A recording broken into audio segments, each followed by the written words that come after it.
Всем привет-привет, всем отличного настроения. Сегодня мы с вами будем делать, прежде чем будем делать, я сделаю такую оговорку, вот, что, кто подписан на меня в Телеграм, знает, что я приболела. Вот я нахожусь на стадии выздоровления, поэтому, когда долго разговариваешь, что в принципе, и когда ты здоровый, это всегда влияет на голосовые связки, у меня, по крайней мере.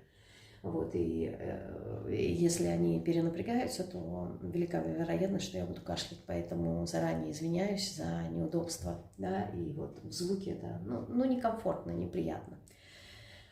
Поэтому сори заранее. Делать мы с вами будем сегодня расклад без вопросов. Позиции видите перед собой, тайм-коды есть. В описании под любым моим роликом есть ссылка на мои услуги. Заходите, там написаны мои контакты, если вдруг кто-то хочет со мной связаться, либо подписаться на телеграм-канал. Почему я вот так, не знаю, если у вас такие мысли в контексте вопроса, да, почему я не оставляю под роликом ссылку на телеграм-канал, если вдруг кто-то хочет подписаться. Дело в том, что я такой достаточно эмоциональный человек, вот, и я очень часто закрываю свои социальные сети. Не знаю, так бывает, бздыки какие-то такие, знаете, утром проснешься, все, не хочу, закрыла, удалила. Я очень такой человек спонтанный в этом деле. А поскольку ссылки остаются, вот, и если люди, например, там новые приходят и смотрят старые какие-то расклады и видят под роликом ссылки, переходят по ним. И получается, что если вдруг там, я не знаю, к тому времени, там, через 5, через 10 лет я уже закрою свой телеграм-канал, да, и человек захочет посмотреть, нажимает, переходит по ссылке, а ссылка не рабочая. Но это не очень приятно. Поэтому во избежание каких-то таких моментов, да, я поэтому под роликом ничего конкретно не пишу, кроме ссылки на мои услуги. И вот если нажмете на эту ссылку, топ-линк, и перейдете на документ, вот там все написано, и мои контакты, там написаны и мои услуги, и стоимость, и все, что необходимо. То есть тот документ мне проще корректировать, нежели потом под каждым роликом там рабочие и нерабочие ссылки. Вот, хотя я знаю, что многие вообще не заморачиваются на этот счет. Нет и нет, сейчас я буду это все менять. Но я просто очень профессионально ко всему подхожу и слишком требовательно вообще по жизни и к себе, в первую очередь, и к другим людям. Это не всегда есть хорошо, это усложняет жизнь. Но, с другой стороны, на мой взгляд, это вот повышает мой профессионализм в моих глазах, в первую очередь, а потом уже в глазах других людей. Как мы говорим, да, собственные какие-то комплексы. Поэтому по этой ссылке переходите и можете со мной связаться, либо прийти на индивидуальную консультацию, либо часовую, либо получасовую, либо вообще экспресс такой вариант на 15 минут на один вопрос. Да? Вопрос-ответ сразу получаете. Также по этой ссылке есть в услугах, тоже можете почитать. Я недавно записала новый урок, новую лекцию по курсу мифологии Таро. Кто не знает, этот курс создается очень долго, кропотливо, потому что там очень много работы, очень много информации. Его задача показать связь греческой мифологии именно с Таро. Почему? Потому что мифология, она в принципе, так же как и Таро, достаточно архетипична. И эту связку, да, эта связка, она прослеживается. Поэтому у меня была такая мысль, да, сделать именно этот курс. Хотя, когда ты изучаешь Таро, ты знаешь, что Таро соответствует мифы те или иные. То есть это не моя придумка, это было в Ордене Золотой Зари. У них даже в аркане влюбленных изображен один из мифов. Вот. То есть это не новость. Поэтому готовый урок новый про Верховную Жрицу и связь с богиней Артемидой. Кому интересно, я в нем рассказываю не только про сам миф, но и такие более философские моменты, потому что мифология тоже вся, скажем так, закодирована, и, в принципе, она указывает на развитие человеческой души.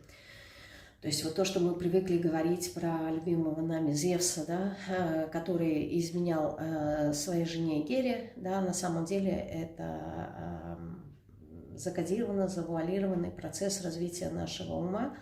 Вот, и каждый мифологический персонаж, в данном случае, будь то богиня, полубогиня, это как раз-таки состояние нашего ума, и как он трансформируется, меняется, ну и так далее. То есть там очень много глубоких таких философских смыслов. Вот. Второй вопрос, что мало об этом кто говорит. Ну, то есть если задаться этим вопросом и поискать, возможно, так узконаправленно, да, то можно и найти какую-то информацию в этом направлении. Но так, в принципе, обычно не говорят. Да, мы привыкли читать мифологию как сказку. Так, ладно, оставим все эти вступления в сторонку и давайте приступим. Да, у нас сегодня, значит, поток, расклад без вопросов. Посмотрим, справлюсь ли я с ним. Очень надеюсь, что мне хватит моей силы. Итак, давайте сразу приступим. Позиция номер 1. Голубенький камешек. Единички. О чем? О чем будет здесь? Ой. О чем будет здесь поток у нас сегодня с вами? Рыцарь кубков. Мир. Здесь речь пойдет о каких-то моментах исцеления, я бы так сказала, да. И сейчас попробую сформулировать более точно. Рыцарь кубков нам указывает на очень скоростной такой интеллект, да, быстрые мысли, но эти мысли, они имеют такой незрелый детский эмоциональный подход. То есть, как правило, когда подавляются какие-то выражения, подавляются какие-то, не знаю, эмоции, и знаете как, когда они подавляются, когда человек хотел проявить какую-то свою инициативу, либо хотел что-то сказать и упустил этот шанс по разным причинам, да, либо его остановили, ну, то есть не дали возможности высказаться, либо человек сам не высказался в силу своей природы и даже не природы, а воспитания, да, то есть вот так нельзя говорить, здесь нужно промолчать, либо еще что-то, то есть какие-то рамки, установки. И так бывает очень часто, когда хочешь что-то сказать и, ну, умалчиваешь, либо, как выражение, да, умная мысля приходит опосля, но эта мысля, к сожалению, она никуда не девается. И вот каждый раз, когда ты вспоминаешь какую-то ситуацию, ты начинаешь ее прокручивать в своей голове. Вот надо было вот так сказать, надо было вот так сказать. Но ситуацию уже не изменить, она ушла, а вот эти вот мысли, они крутятся. Они крутятся, то есть вот как-то ты их накручиваешь, и когда они крутятся, они вызывают эмоциональную какую-то реакцию.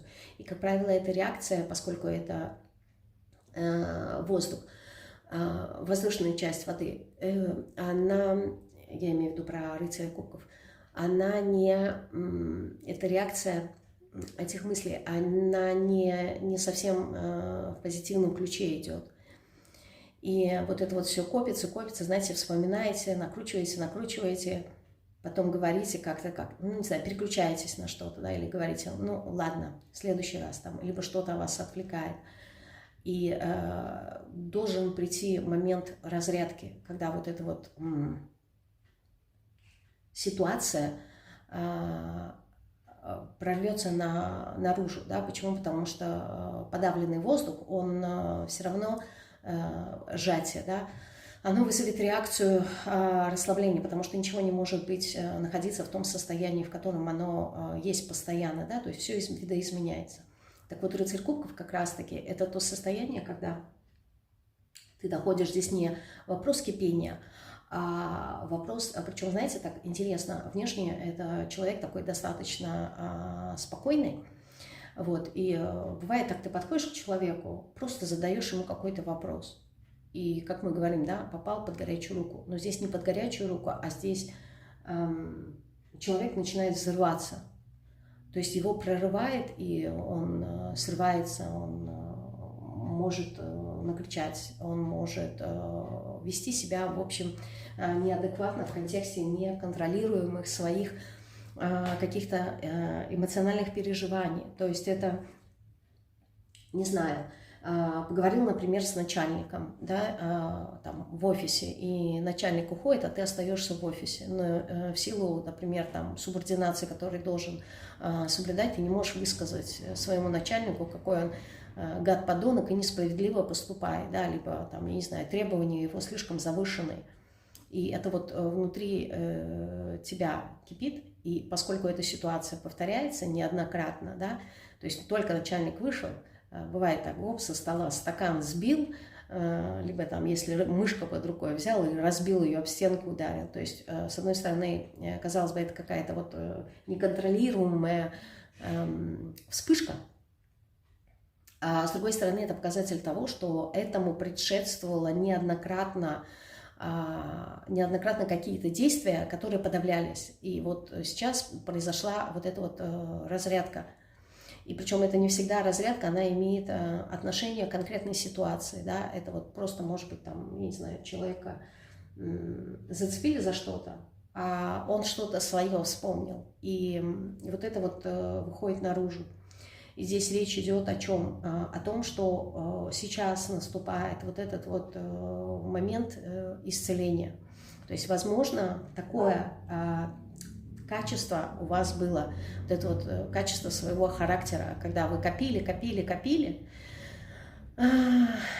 не эмоции, а копили какие-то мысли. Вот вы их прокручиваете, и эти мысли, они вызывают негативные эмоции, неприятные, и эмоции просятся наружу. И вот то, как именно вы реагируете в этот момент, оно не совсем благоприятное для вас и для других людей. И здесь у человека происходит осознание и понимание, что ну, вот такая реакция, она не совсем работающая, да, не совсем эффективная для меня уже. Я ее как будто бы перерос. И вот аркан Вселенной говорит как раз-таки о том, что именно этому моменту пришло завершение, да, то есть нужно посмотреть на эту ситуацию намного шире, да, то есть как-то, понимаете, здесь идет излечение, но излечение, оно идет не то, что вот вы от чего-то избавляетесь, и вот вам становится сразу легко и хорошо, а здесь излечение, оно идет через осознание, через понимание причин, почему это произошло. И когда ты понимаешь причины не конкретной ситуации, а своей собственной реакции, то есть почему я именно так поступаю, почему у меня такой вот паттерн поведения, почему моя реакция, почему я выбираю именно вот такую модель поведения. Когда ты понимаешь эту причину, то у тебя появляются ответы и, как следствие, возможность что-то изменить, да? Что-то в себе преодолеть. Вот именно преодолеть вот эту вот привычную свою модель, которая уже не работает. И поэтому я и сказала, что здесь идет вот этот вот процесс исцеления. Наверное, сейчас я сказала очень глубоко, ну так, чисто психологически, но если говорить какими-то бытовыми моментами, да, то у каждого есть какие-то такие ситуации, которые я писала, потому что есть эта черта характера. И вот эта вот черта характера, она сейчас исцеляется. Давайте я ее уточню на всякий случай.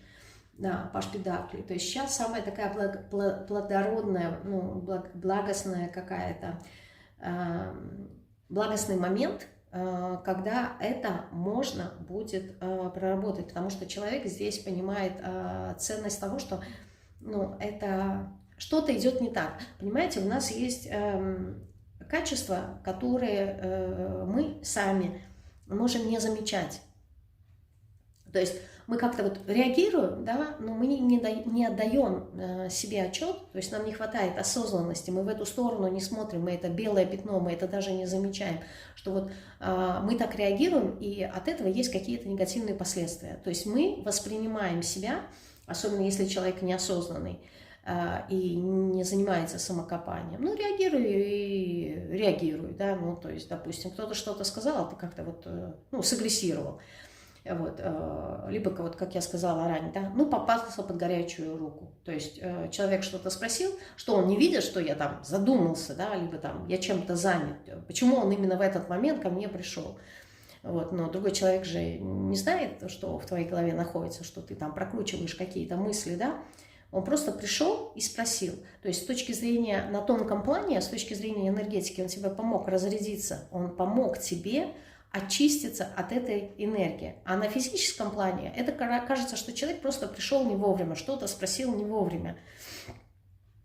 И на физическом плане получается так, что ответили как-то грубо человеку, да, сорвались на этом человеке, и, ну, то есть вот этот всплеск эмоциональный произошел. У вас-то произошла разрядка, получается, человек себе, ну, другой человек, который спрашивал, да, получил какой-то негативный заряд в свою сторону. И это не есть хорошо, и это, как правило, разрушает отношения, неважно какие.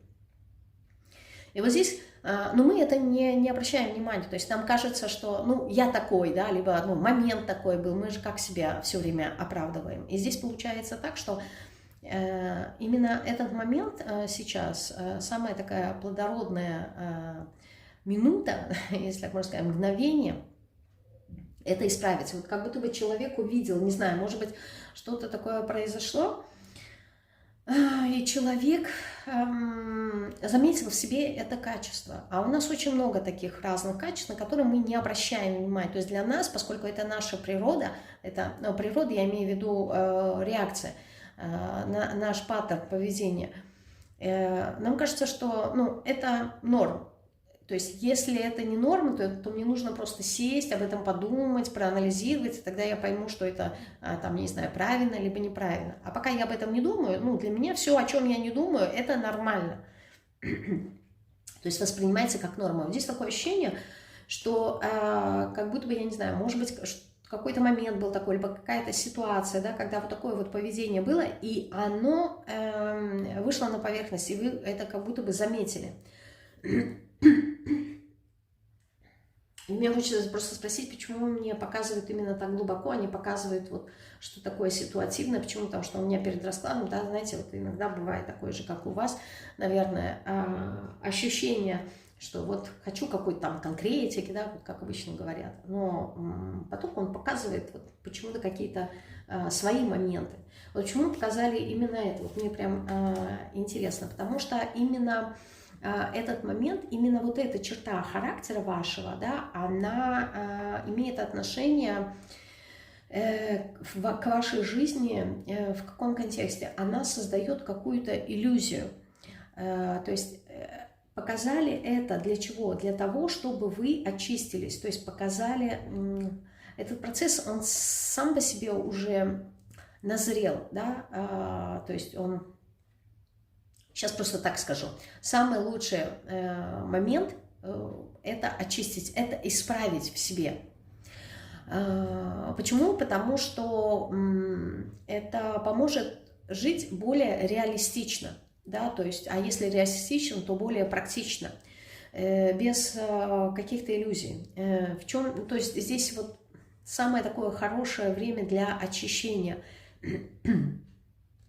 Потому что есть какая-то иллюзия, и эта иллюзия должна быть разрушена. А почему она должна быть? Потому что, ну, у нас весь мир иллюзорный. Почему вот именно эта черта должна была быть разрушена, не какая-то другая? Потому что от нее как раз-таки есть зависимость.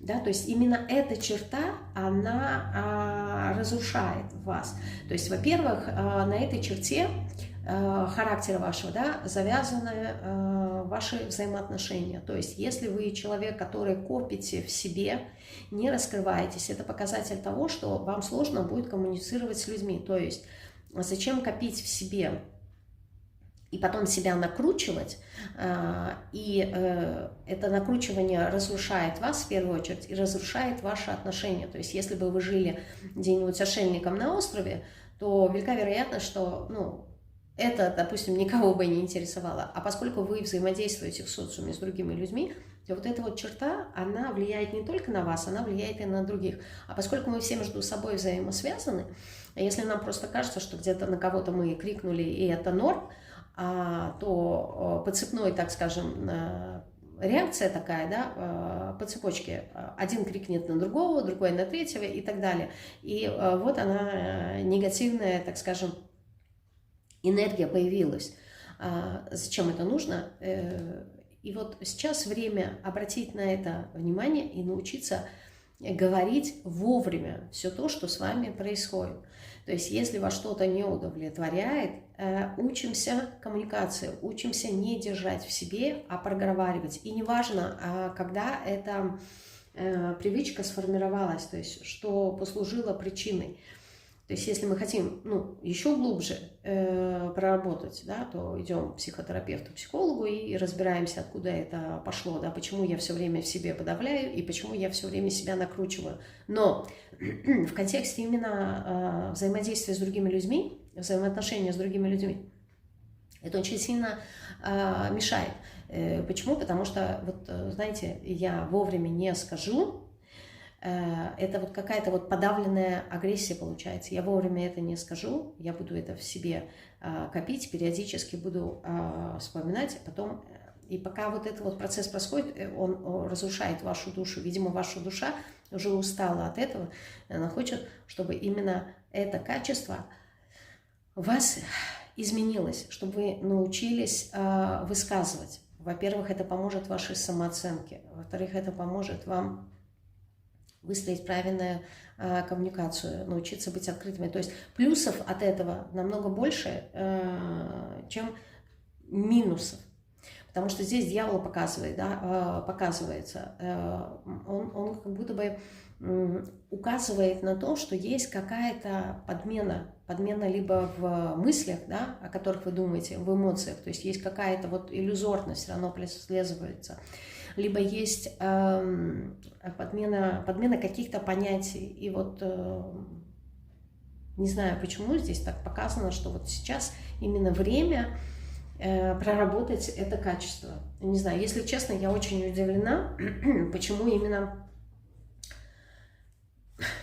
вроде бы расклад не психологический, почему именно это показали. Хорошо, почему именно сейчас? Почему показали, нам сказали, да, потому что есть зависимость, есть очень сильное разрушение и великий шанс, возможность на то, чтобы это исправить.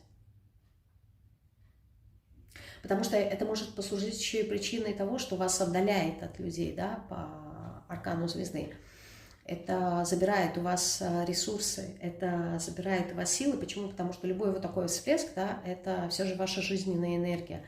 То есть представьте огромный, ну, я не знаю, там, ну, пускай не тонна, но полтонны, да, выбрасывается энергии просто так. Почему? Потому что я не умею вовремя сказать, я не могу раскрыться, то есть не проработана, например, моя горловая чакра, да, то есть коммуникации, не проработана там, возможно, моя вторая чакра, да, умение выстраивать взаимоотношения с людьми, с миром и так далее.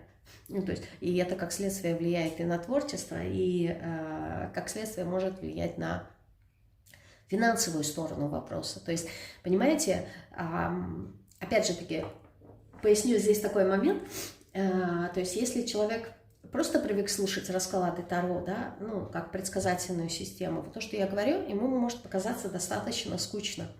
Но если вы достигли достаточно высокого уровня осознанности и понимаете, что все взаимосвязано, то именно понимание того, что вот это вот качество, если оно всплыло сейчас, черта вот характера, да, для проработки, сейчас самый подходящий момент, если я ее исправлю, то влияние этого, то есть нам кажется просто, что это какая-то одна черта, а человек, который занимается осознанием себя, да, и познанием этого мира, он видит, что все взаимосвязано. Что вроде бы кажется, что это черта характера, а она влияет не только на отношения, она влияет там на финансы, она влияет на здоровье и еще на, возможно, на разные сферы. То есть, если бы я выкладывала карты, можно было бы смотреть еще влияние этой черты. Почему? Потому что это часть вас, а вы, как правило, влияете на абсолютно все, что создаете, то, чем вы наполнены, и то, что вы транслируете. Поэтому это не так, кстати, не то чтобы так просто, это... С одной стороны, жизнь, она простая, с другой стороны, она такая многогранная, да, то есть может казаться, что либо мы просто читаем расклад, либо мы видим какие-то взаимосвязи. Не знаю, почему я говорю то, что я говорю. Очень странно сегодня поток, ну, для меня лично.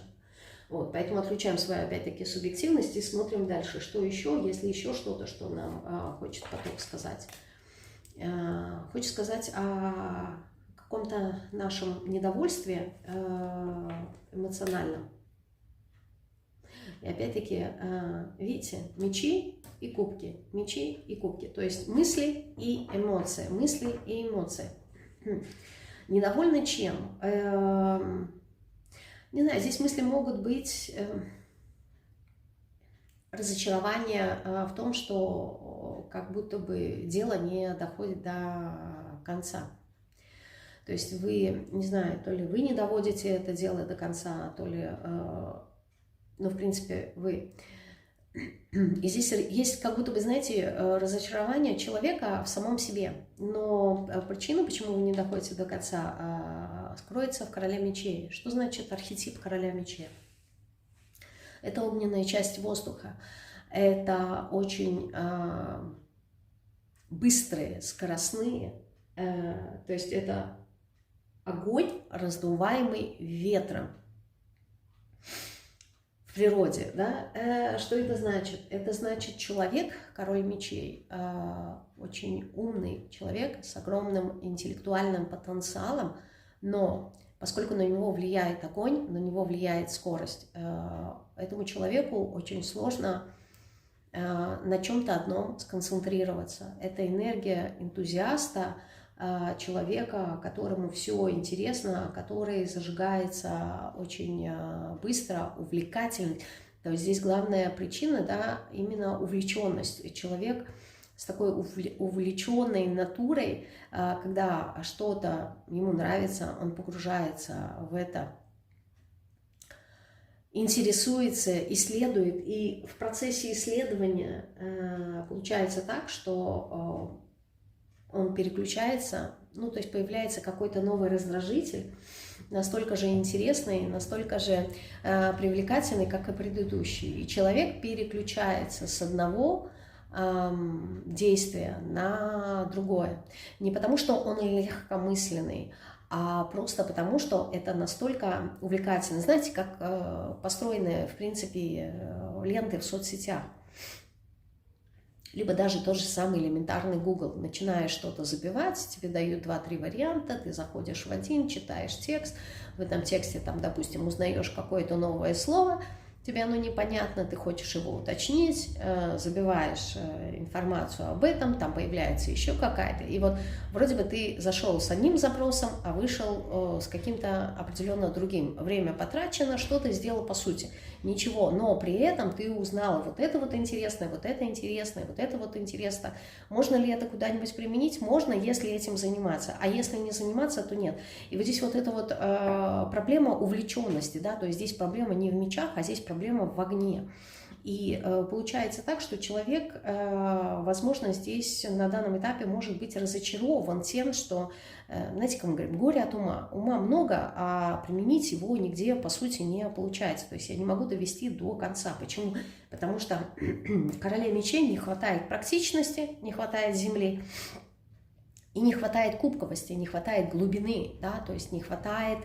с одной стороны, терпения, чтобы углубиться в этот процесс, чтобы продлить, чтобы была какая-то продолжительность, да, чтобы найти еще и применение какое-то практичное этим идеям. То есть это, как правило, человек, который знает, интересуется, очень увлекательная такая натура, энтузиазм,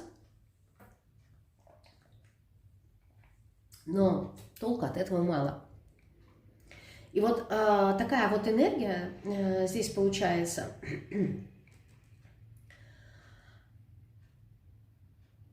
от которой человек не получает никакого результата, и это его огорчает. Что же здесь делать? Да? Для чего нам это показали? Что же здесь делать? Посмотреть на какие-то свои установки. Что здесь за установки, которые вас ограничивают? Рыцарь Пентаклей. Причем карта, она перевернулась, хотя колода прямая.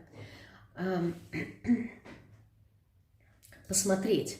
Да, то есть нам это сейчас посвятили, это вот как будто бы второй момент, но оно все равно как-то связано. Нам подсветили, что вот эти вот огорчения, чтобы их не было, да, то, что я сказала, практичности не хватает, научиться быть более, не знаю, как-то терпеливым, и все свои мысли, которые приходят по возможности, да, не бежать за ними, а пробовать их сразу напрямую воплощать. То есть здесь этот момент, вот это ваше качество, которое тоже может причинять вам много неудобств по пятерке кубков, да, является вашим уроком огорчения и расстройства. Почему? Потому что у вас как будто бы претензии есть к себе на этот счет. Говорит о том, что это вас, может быть, как-то сдерживает на данном этапе, да, то есть вы, может быть, в профессиональной сфере ощущаете, как будто бы вы уперлись в потолок. Проблема здесь заключается в том, что, скорее всего, не в том, что нету развития. Вам кажется, да, что я никуда не развиваюсь и ничего у меня не получается. А проблема заключается в том, что вы как-то вот, не знаю, может быть, развитие ваше идет вертикальное, а здесь не хватает краски горизонтального развития. То есть заземлять свои мысли и быть более терпеливым к результатам. То есть здесь поменьше нужно думать. Вообще весь расклад здесь указывает на то, что нужно поменьше думать и больше действовать, больше практичности, меньше философии, больше действий. Выстраивать для себя, используя свой интеллект, стратегию и доводить дело до конца, до результата. Только тогда вы сможете даже, кстати, и монетизировать свои какие-то задумки. Но проблема в том, что этой монетизации не происходит, потому что вас очень много всего интересует, увлекает. С одной стороны, это хорошо, а с другой стороны, толку от этого мало. Научитесь соответствовать, да, девизу «подумал, сделал», «подумал, сделал». Если это невозможно сделать, то смысл об этом думать. Я понимаю, что здесь может быть, это вас как-то захватывает. Знаете, вот некая такая страсть идет от этого, увлеченность. Вот поскольку это даже, опять же таки, в ряду с дьяволом, да, может быть, даже какая-то зависимость. Но, то есть это уже вас разрушает, так же, как и вот это вот качество. Поэтому здесь сразу подсказка: наберитесь терпения и старайтесь, то есть терпение, я не знаю, в том деле, которым вы выбираете для себя, либо мысли, которые к вам приходят. То есть не старайтесь сразу получить все и сразу. Дайте возможность и время созреть тому, во что вы будете вкладываться. И как минимум начните это делать. То есть здесь подсказка «делайте». Делайте, здесь акцент нужно сделать на действия, не на мыслительные процессы, а не на виртуальный мир, а именно на действия. Делайте, делайте, делайте, потому что здесь вот как будто бы идет перекос. И в принципе, если бы не было кубков, если бы не было разочарований, я бы сказала, ну окей, это здорово, продолжайте, но вы сами не удовлетворены. А если не удовлетворены, значит это нужно менять. Такая была первая позиция. Что-то я не знаю, как-то... Я 150 раз уже об этом сказала, но мне кажется почему-то, что как-то слишком я углубилась в психологию, но так вышло. Не знаю, я не думаю, что будет по другим позициям так.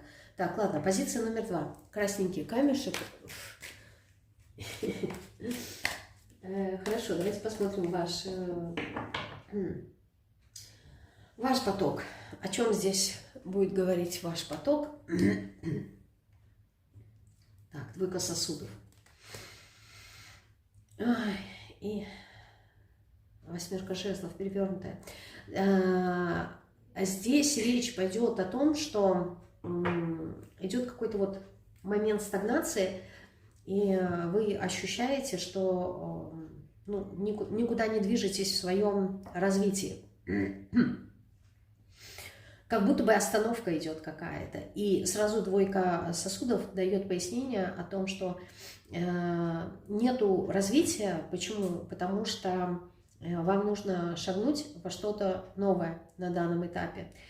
И это новое, какие-то новые горизонты, новые берега, в новую зону какую-то нужно шагнуть.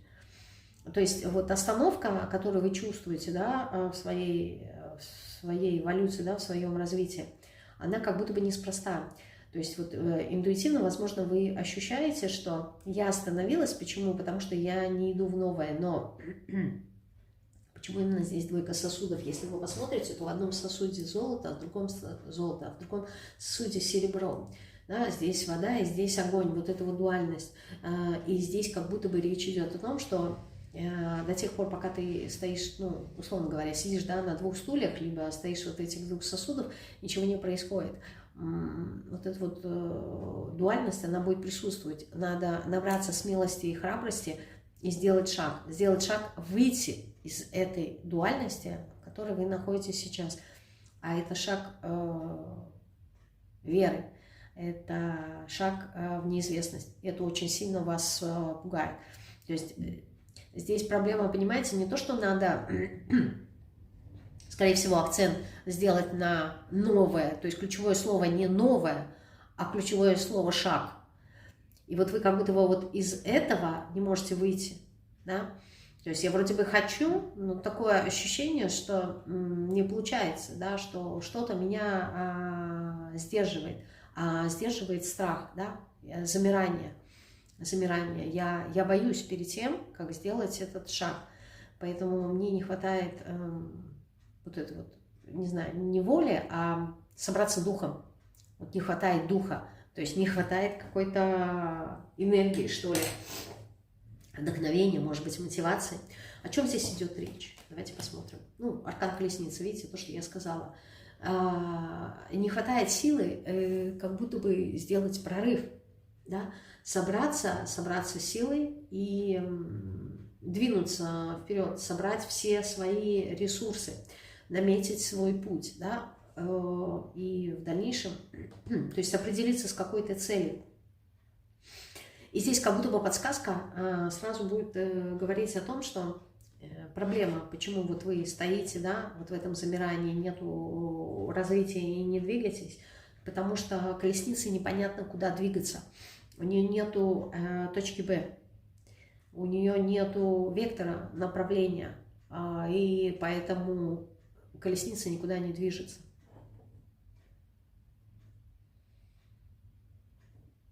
А куда нужно двигаться по точке Б?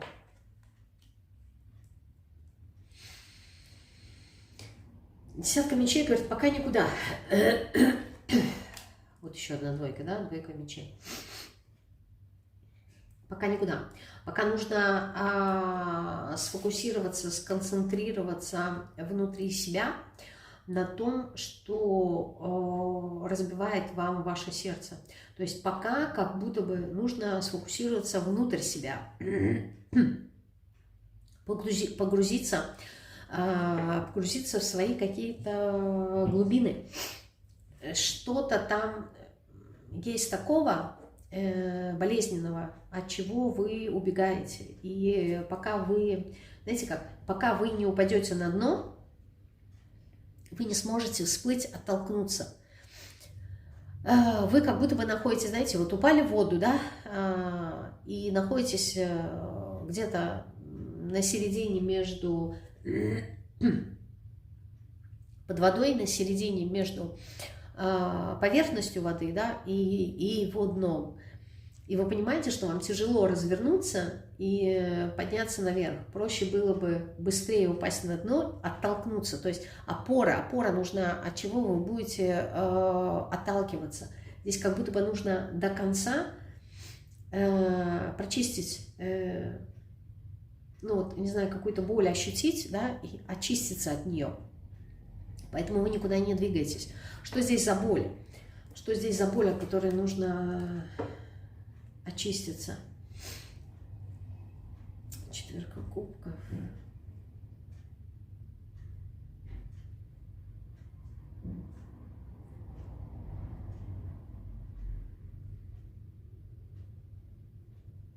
Здесь как будто бы разочарование, но знаете как? Разочарование в контексте того, что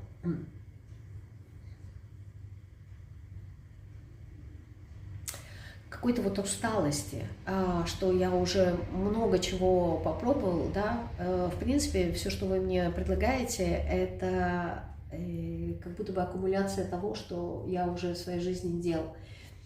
Это, знаете, как выражение людей, меня уже ничем не удивишь.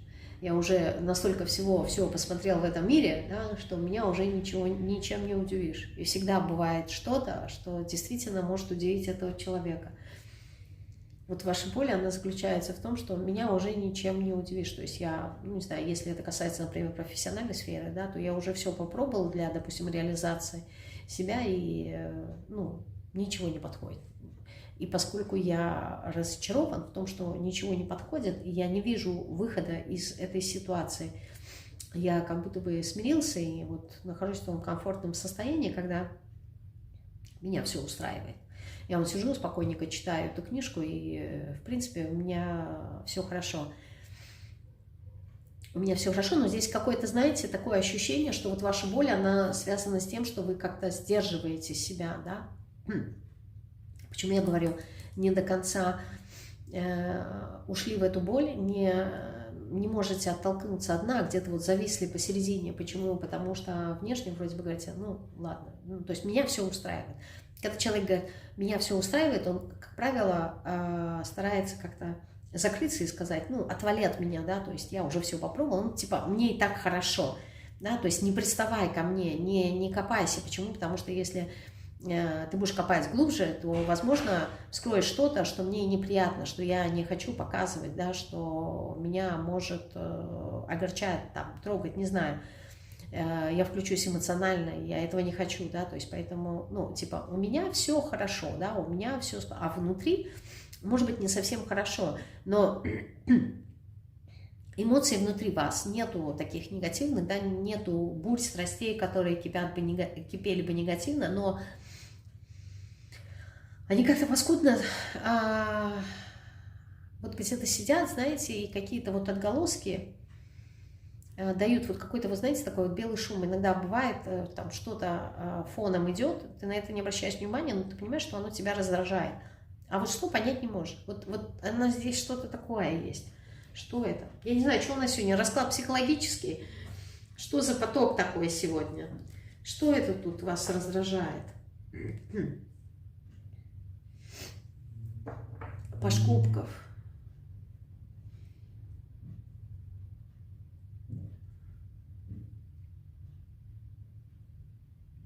Здесь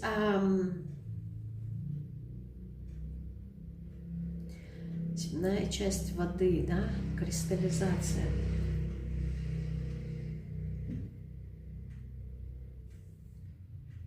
здесь есть неудовлетворение. Здесь речь идет вообще в большей степени указывает на профессиональную сферу. Здесь вскрывается такое чувство, знаете, некой такой обиды, неудовлетворения. Вообще Паж кубков — это прекрасный исполнитель, но без своих собственных инициатив. То есть здесь не хватает огня, да, энтузиазма, проявления инициативы, вот, и не хватает воздуха, да, своих каких-то идей, интеллекта. То есть по Пажу кубков у нас, как правило, проходят прекрасные помощники и отличные исполнители, но это люди, которые не будут брать на себя ответственность, да, не будут проявлять инициативу. Почему? Потому что у них нет даже своих собственных идей. Они очень хорошо исполняют идеи других людей. И вот в этом есть как будто бы проблема. Почему? То есть в чем заключается здесь проблема? Проблема здесь может, а в чем обида? Заключаться в том, что вы хороший исполнитель, очень много работаете, как правило, можете работать даже за других людей, а денег за это можете не получать. Либо не получаете вообще, либо несоизмеримо, очень мало получаете. Причем здесь может быть не только деньги, а здесь вот вообще то, что вот мы говорим, обратная связь. И здесь в этом может заключаться обида. То есть проблема того, почему вы не движетесь, почему вы не видите цель, заключается именно в Паже кубков, который говорит о том, что я не понимаю, в чем смысл. То есть ради чего я это буду делать. Да? То есть делать ради того, чтобы просто получать удовольствие от работы, окей. Но мне в этом мире нужно как-то еще проявляться. Я и так очень много работаю, я и так много чего делаю, а обратной связи нету. То есть признания нету, там, денег нету. Что еще? Вот как обратная связь? Этого нету. И человек перегорает. И в этом он не видит, поэтому он не видит какой-то смысл.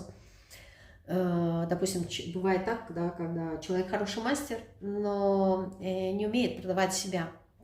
И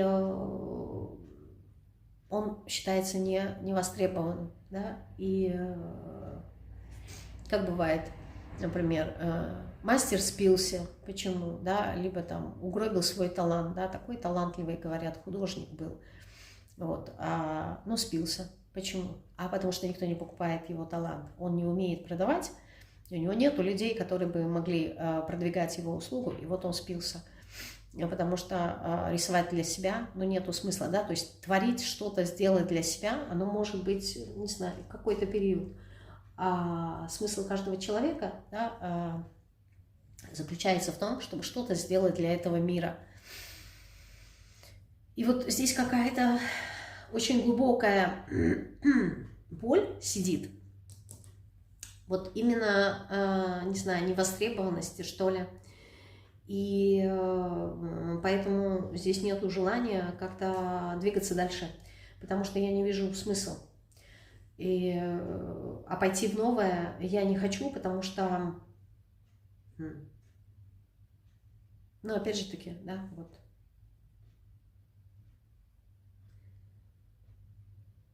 Я не вижу смысла. Почему? Потому что здесь, понимаете, проблема заключается именно вот в этом качестве, вот в этом Паже кубков. Собака, что ты хочешь? Собака ко мне хочет зайти в комнату, я не пускаю. Вот в этом заключается проблема. То есть куда бы вы ни пошли, что бы вы ни изучали, то есть здесь проблема не в профессии, если кто-то думает, а здесь проблема именно в самом человеке. А почему он не получает? Здесь незрелость просто проходит и отсутствие навыков. Отсутствие навыков продвижения себя, да, то есть огня не хватает. Если добавить огня, проявление себя, да, энтузиазма, и добавить воздух, то есть интеллекта, идей, да, то, в принципе, продажи могут быть. Либо найти для себя такого человека, который помог бы вам продвигать себя. Но в любом случае, что же вам тут делать? Шестерку кубков увидеть в своей вот этой вот позиции, да, какую-то детскость, то есть не огорчаться, не расстраиваться, а найти именно решение, не погружаться в эти эмоции, они неэффективны.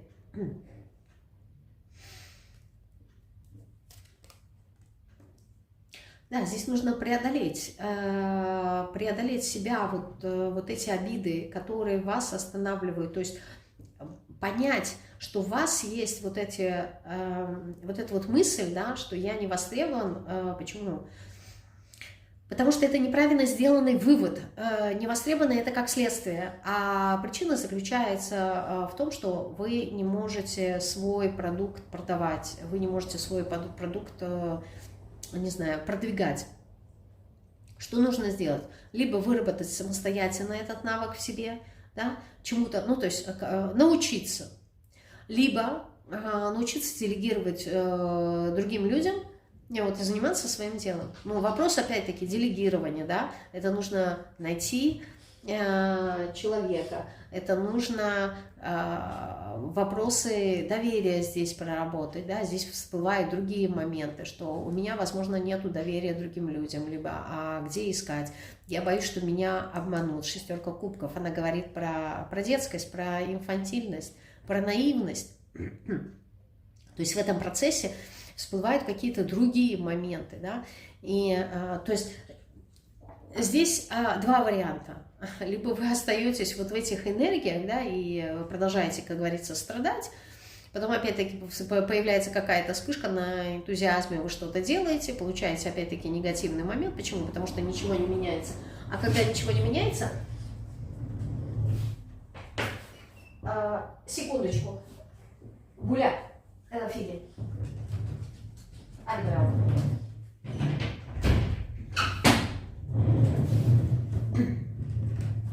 А когда ничего не меняется, то мы и получаем тот же самый результат. Либо разобраться в этом, вот, и изменить, и тогда вы сможете сбалансировать свою ситуацию. Вам здесь не хватает просто знания, не хватает информации. Вот это вот тайна, покрытая мраком, да, по верховной жрице, она говорит о том, что не хватает информации, вам нужно получить эту информацию, то есть навык этот получить, либо найти необходимых людей. И все, и не страдать, а заниматься потом своим любимым делом и получать от этого удовольствие. Как-то так. Может быть, мне переименовать расклад, я не знаю. И сделать вместо потока, сделать как-то психологический расклад. Я, наверное, допишу. Расклад без вопросов с подтекстом на психологию. Я не знаю, почему так вышло сегодня. Третья позиция. В тройке. Давайте посмотрим вас. Ой. Что здесь поток скажет?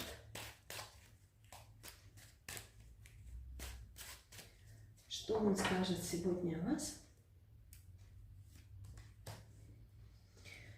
Королева кубков.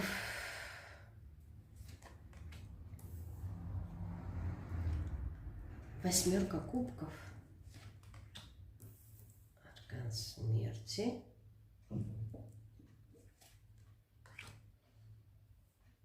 Двойка кубков.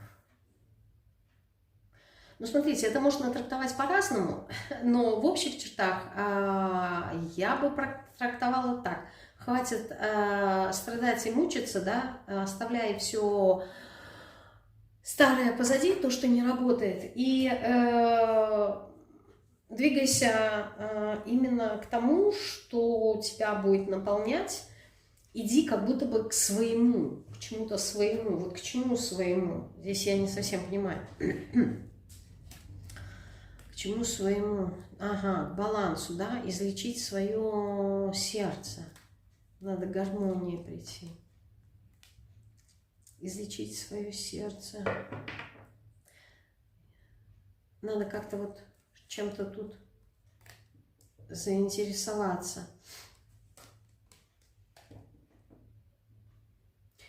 Здесь что-то нужно излечить, что-то вот вас тоже здесь гложет, не знаю, по тройке мечей, причиняет вам какую-то боль, да.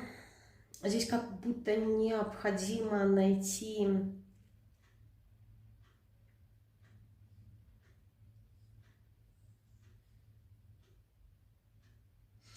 какой-то интерес в том, чтобы эта ситуация излечилась. Я не знаю, чего касается, но как будто бы здесь, знаете, человек находится в каком-то таком действительно тяжелом психологическом состоянии.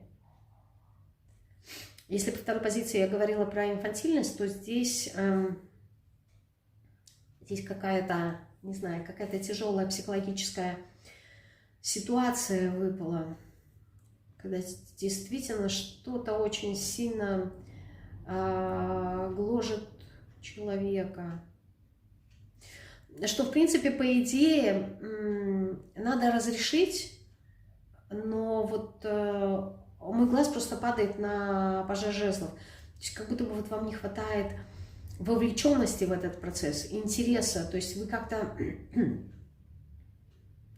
находитесь очень глубоко внутри себя, в каких-то не очень приятных психологических процессах, и вы не заинтересованы выйти из этого процесса. Здесь нету эмоциональной ямы, знаете, вот как болото, которое вас затянуло, нет. Но здесь, здесь такое чувство, что как будто бы человек сдался, что ли. Человек, который утратил веру. Хотя именно поэтому здесь выпадает шестерка пентаклей, которая говорит о помощи, да, что здесь, возможно, необходима какая-то помощь. Потому что аркан мира указывает на то, что шансы и возможность на исцеление, она присутствует, да. Единение с собой и двойка кубков тоже указывает на единение, что здесь, что здесь. То есть вы проходите какой-то очень интересный духовный урок, я бы сказала так.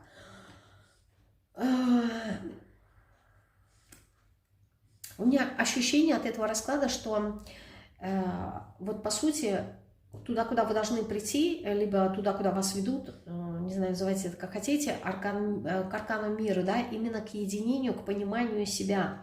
Вы идете очень таким сложным путем сейчас, да, через тернии к звездам. И бывают такие моменты, что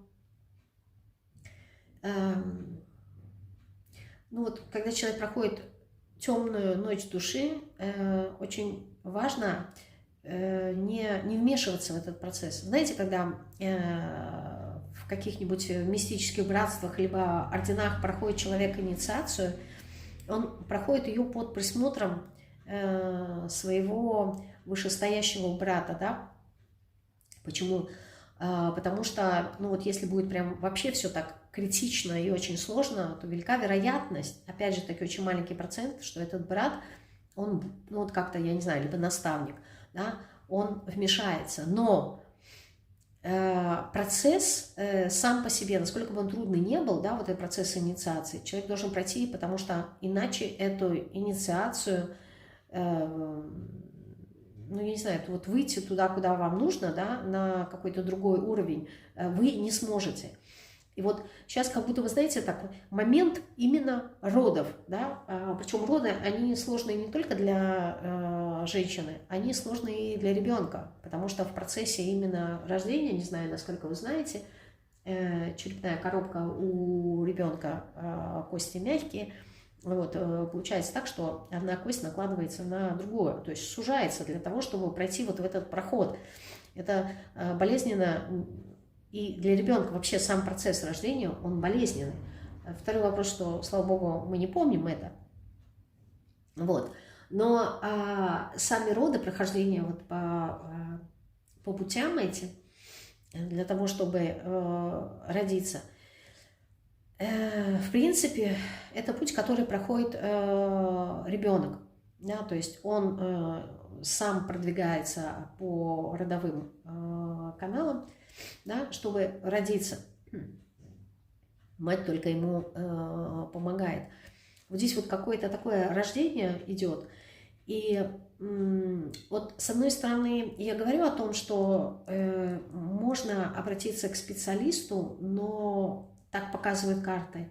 Но интуитивно у меня такое ощущение, что вот вы какой-то такой процесс именно родов проходите, именно процесс. То есть, знаете как, если выплывет, да, значит выживет, значит будет вот прям с потенциалом сильный. Если нет, ну, значит нет.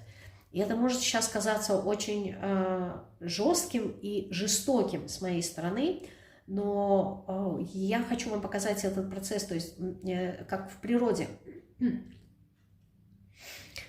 Когда волчица рожает своих щенков, если, я не знаю, как она это понимает, но в первые вот прям минуты рождения, если она понимает, что это больной ребенок, да, больной щенок, она его съедает.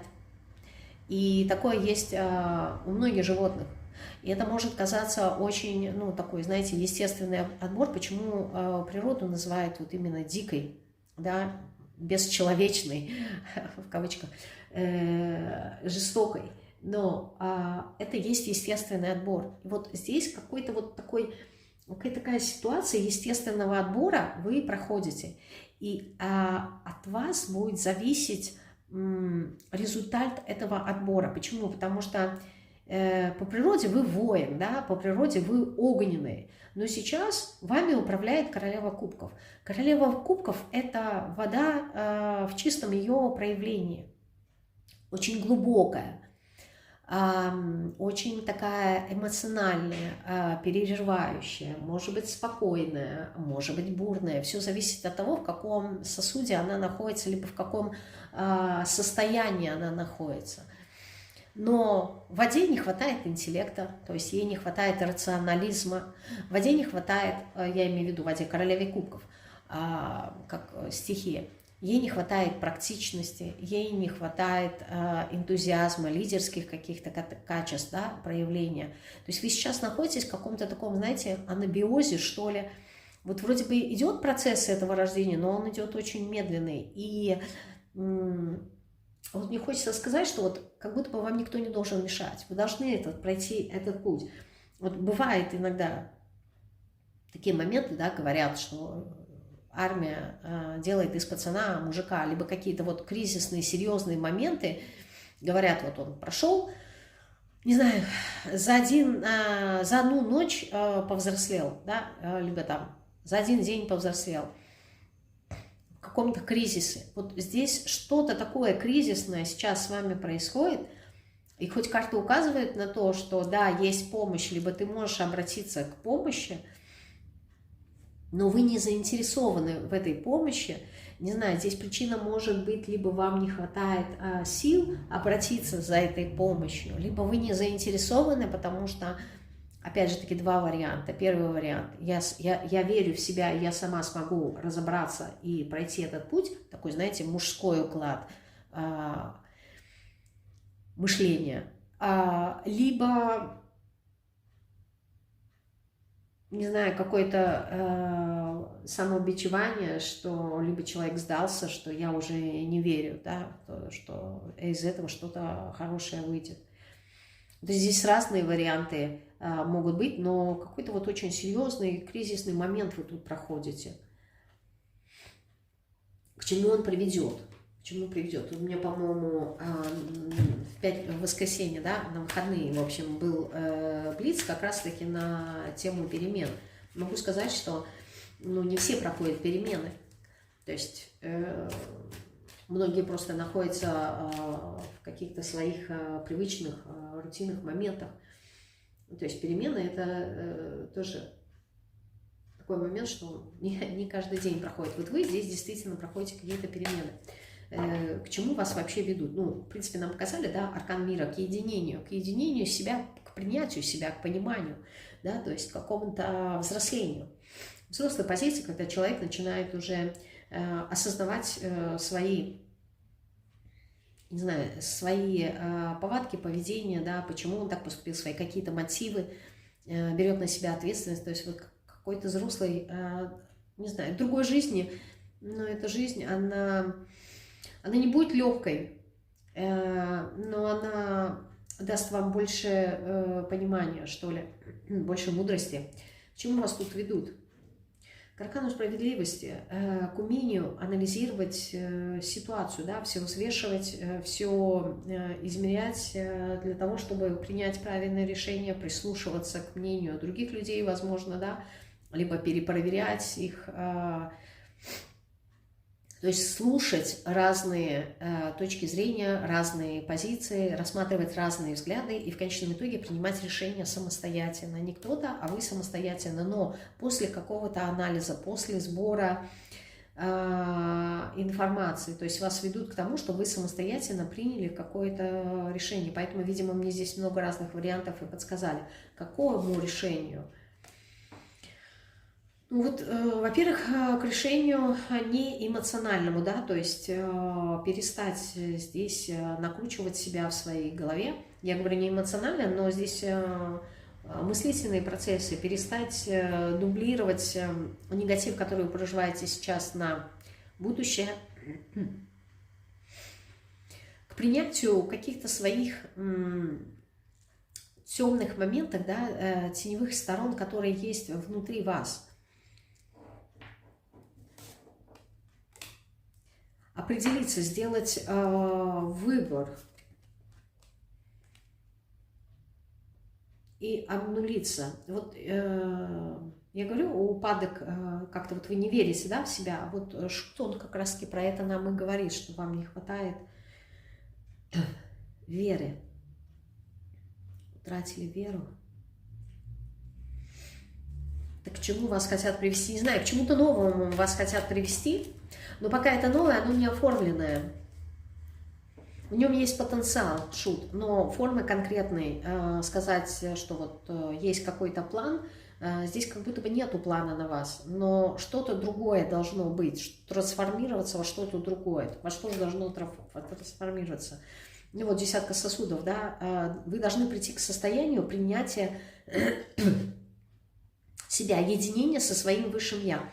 Десятка сосудов – это состояние наполненности, да, то есть наивысшее духовное такое состояние. Я извиняюсь. На дне у меня тоже двойка кубков. Состояние наполненности может быть к семейности, если для кого это важно, но в любом случае объединению либо некой такой семьи. Может быть здесь какой-нибудь сложный такой кризисный момент, когда человек находится в состоянии развода, и для него это важный такой момент сохранить семью, либо разрушить. Либо есть какие-то внешние факторы, да, которые на это влияют, там, я не знаю, расстояние, там, границы, законы, что-то такое. Вот. Ну, может быть, что-то связано с органами, да, тоже аркан справедливости, да, власть, сила. Может быть, что-то, что связано с документами, да, там, например, если это ваша профессиональная деятельность, да, может быть, там, теряете компанию. Ну, здесь, короче, очень разные ситуации, не буду сейчас говорить, вы знаете, если вам это откликается, но вы должны прийти именно к тому, что, знаете, вы наконец-таки прошли эту ситуацию, вышли из нее не победителем, а вышли из нее другим человеком, мудрецом, я бы сказала, человеком, который получил огромный багаж опыта. Да, там есть успокоение, да, если есть успокоение, это уже показатель того, что все прошло хорошо. То есть все завершилось благополучно, потому что если бы не было благополучно, не было бы душевного успокоения. И 2 двойки кубков, вот и вот, на дне. То есть вас ведут к тому, чтобы вы научились понимать себя, вы приняли себя, вы пришли к себе, если у вас стоит такая задача. Да. Причем в моменте здесь и сейчас, что вы как-то заземлились, что вы перестали витать в облаках и стали более, не знаю, более приземленными, что ли, более приземленными. Либо, я бы сказала, знаете как, авторитетом для себя самого. Вот у нас выпало император, императрица и аркан повешенного, да, то есть пересмотрели какую-то свою жизненную позицию, прям вот именно масштабную. Но здесь, понимаете, иногда бывает пересмотр своей жизненной позиции в силу того, что, я не знаю, там человек философствует, да, либо погружается в медитацию, у него такая задача. Здесь как будто бы сама жизнь, она вынудила вас сделать какой-то пересмотр. Насколько вы берете ответственность за себя? Знаете, может быть что-то, например, связано с состоянием здоровья. Так бывает, когда, там, не знаю, человек ходит по грани, да, либо попал там в реанимацию, и потом момент реабилитации, и вот он пересмотрел свои жизненные позиции, говоря, да, то есть пересмотрел всю свою жизнь и понял, что ну вот так не надо, это все было бессмысленно. То есть здесь что-то такое происходит внутри вас, когда вы обретаете новые смыслы. Но чтобы их обрести, изменить свое сознание по аркану смерти, что-то старое должно остаться позади. А старое – это то, к чему вы были привязаны. Здесь как будто бы вот прошлый образ вашей жизни, он остается позади. Это как, не знаю, как в кино показывают, да, про мужчин, например, был он там пацан на районе, бандит, по понятиям и все такое. Вот, а потом жизнь вынудила так, что он стал предпринимателем и перешел на другую сторону, да, как говорится, баррикад. Вот, то, против чего он там воевал, когда, ну, либо сопротивлялся, когда был там, я не знаю, бандитом. Теперь стал он серьезным человеком, да, у него там семья, ответственность и все такое. Он живет уже по другим понятиям. То есть вот здесь какая-то такая грань, что-то такое с вами происходит, потому что аркан повешенный говорит о том, что пересматриваете то, ради чего вы себя лишали. Но здесь может быть... Не знаю, почему-то мне идут болезни, причем эта болезнь может быть не ваша. Да? Знаете, это иногда, когда люди взрослеют, да, и там, допустим, у твоих родителей инсульт, и ты понимаешь, там, либо там, деменция, либо еще что-то. И пока это со стороны смотрится, да, это, ну, да, сопереживаю. А когда ты это проживаешь, это настолько глубоко в тебя, по королеве кубков, вы погружаетесь в этот момент, что понимаете, блин, а ради чего, да, вот этот вот, когда-то это был... мужик такой мощный, сильный, там создал свою какую-то империю, а сейчас он лежит в кровати, и он хуже маленького ребенка. И если его не покормят, он сам не может, он умрет, да, то есть он зависим полностью от кого-то другого. И хочется сказать, а стоила ли его жизнь вот того, что вот сейчас он это проживает? То есть, почему я это говорю? Потому что, например, причина того, что заболевание, да, это, например, там стресс повышенный, либо, там, не знаю, какие-то, когда ответственность была глобальная на работе, у человека давление подскочило, да, там, либо там проблемы с сердцем, либо еще что-то, и вот он вынужден был попасть в больницу. И хочется спросить, ради чего? Ради этой работы? Ну, то есть испортить всю себе жизнь, как говорится, здоровье, да, ради чего? Ради, ну, то есть той цели, которую ты ставил, там, допустим, выстроить себе империю. Окей, империя выстроена, а если ее еще сейчас никто не будет управлять, толку от того, что ты строил всю свою жизнь и угробил здоровье. Вот я о чем. То есть здесь какие-то такие смыслы и понятия очень идут глубокие, но... Все, что с вами происходит в поддержании, да, того, что здесь сказано, я не знаю, что вы будете выбирать, обратитесь ли вы за помощью или нет. Это, опять же таки, когда мы обращаемся за помощью, это не показатель слабости, это, наоборот, показатель мудрости, что не надо брать на себя больше, если есть возможность обратиться к кому-то за помощью, да, к мастеру, человеку, который бы смог бы тебе помочь. Обратитесь. В этом нет ничего зазорного, и это не показатель слабости, да, почему? Потому что люди, которые привыкли всегда быть императором, а по тройке, ну, по третьей позиции у меня многие такие, даже женщины, прям вот я все сама, не приводит ни к чему хорошему. То есть она не стоит утраченные вот эти вот, либо потраченные силы на то, чтобы все проходить самостоятельно. Ну и за исключением, еще раз скажу, если здесь действительно там, практики, которые проходят инициацию, я не понимаю, что вот если я это не пройду, то я не войду, не выйду на тот уровень силы, который я хотел бы, да, то есть, ну, здесь идет уже другой вопрос, как закалка какая-то, да, то здесь, как говорится, другой уже расклад дел. Вот, но если есть возможность, ну, то есть не переусердствуйте, иногда это проявление нашего эго. Нам кажется, да, что мы сильные, я все сама сделаю, но на самом деле аркан императора, контроль. Я все время должна все контролировать самостоятельно. Это ведь вопрос доверия. Это вопрос, к сожалению, ощущения одиночества. Я не могу ни на кого положиться. Меня никто не понимает. Это вот глубокие такие психологические проблемы у человека. Внешне это хорошо, особенно когда на него перекладываешь ответственность. Да, он и решит. Причем он не в контексте мужчины, а в контексте человека, да, в контексте личности. То есть это женщины такие, вот, да, а она лучше любого мужика все разрулит и все такое. Ну какой ценой? И вот здесь вот человек как будто бы это очень глубоко погружается в это и пересматривает, но здесь это не, еще раз скажу, это не его инициатива, ну, за исключением, если, еще раз скажу, вы проходите инициацию, а это вынужденная какая-то жизненная позиция и жизненная ситуация, которая вас привела сейчас пройти этот путь. Но вы справитесь. Если вам хватит сил пережить это, вы станете другим человеком.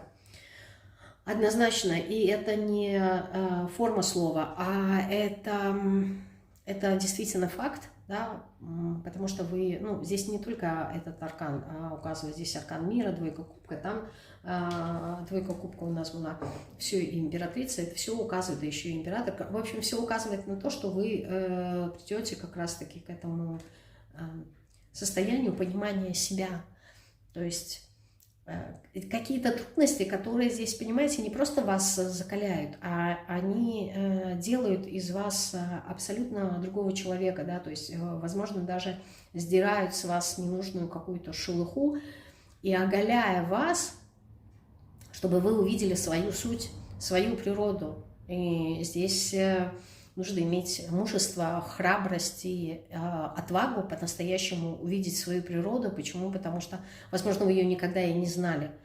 И это может стать очень сильным стрессом и шоком для вас. Да? И вот к этому тоже нужно быть готовым. Но это, как знаете, иногда говорят о том, что ну и я говорю, да, повышайте свои вибрации.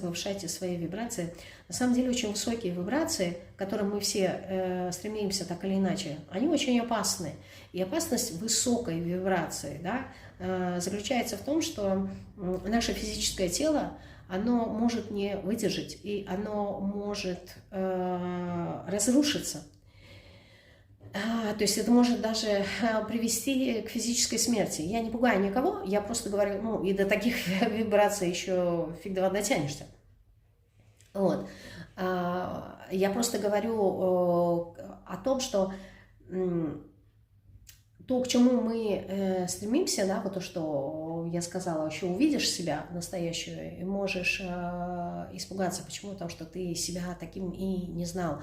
И это действительно нужно иметь храбрость увидеть себя. То есть, потому что, понимаете, здесь вопрос не только увидеть себя, это еще и принять нужно будет. Вот с принятием может быть сложно. То есть здесь действительно какой-то экзистенциальный сложный момент. Не знаю, напишите, я не буду углубляться, я не знаю, почему так получилось. Я, если честно, вот прям в шоке. Я уже 150 раз сказала про это, но я не хотела такого потока, да? Я не виновата, он сам пришел. Действительно, я думала, ну, что-нибудь такое вот практичное, да, но вот как-то так прошло, да, оно само, я не оправдываю сейчас, я просто выражаю свое удивление. Почему? Вот. Да, вообще, в принципе, эта колода, она всегда, когда я с ней работаю, я почему-то вижу в ней больше философских моментов. Вот. Ну, в принципе, она и создавалась людьми, которые увлекаются алхимией, оккультизмом и так далее. Вот. На этом все, наверное. То есть я даже выздоровела, такой терапевтический для меня лично был расклад, то есть я даже выздоровела энергетически, чувствую, что пренаполнилась энергиями, а не наоборот, хотя я говорю, что Таро забирает энергию. Здесь я прямо ощущаю, что я пренаполнилась энергией прям. Ну, классно, здорово. Не знаю, пишите свои комментарии. Благодарю вас за внимание. Опять-таки, видимо, узкому какому-то кругу людей будет подходить все, что я сказала, мне так кажется. Но посмотрим по вашим комментариям, за что я и благодарна вам. Прощаюсь с вами до пятницы. Всего вам самого наилучшего. Всем пока-пока.